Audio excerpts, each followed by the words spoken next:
Good morning, sir. Kamusta po? Okay lang naman. Okay. Napatawag ako ngayon this morning kasi po may natanggap kaming email and unfortunately, ganito po kasi na-approve po yung visa po ninyo. So, Wow! Oh, congratulations. really? So, congratulations Dapat. po, Sir Thank you po. Nino Galisa.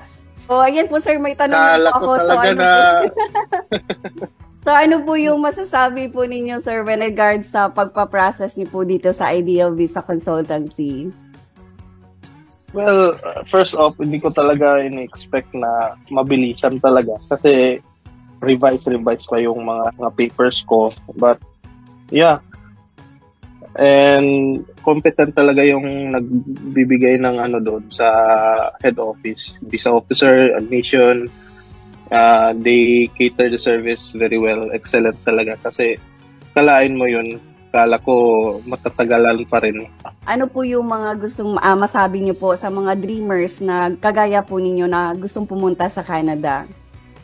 Masasabi ko lang is just prepare lang lahat. Huwag kayo mag-give up kasi yun nga, timing lang talaga. Time ni Lord talaga kung kailan kayo makakalabas. Then, yun nga, best talaga ang ideal visa pag cater ng consultancy niyo to achieve your dreams abroad. Yan lang po. Okay.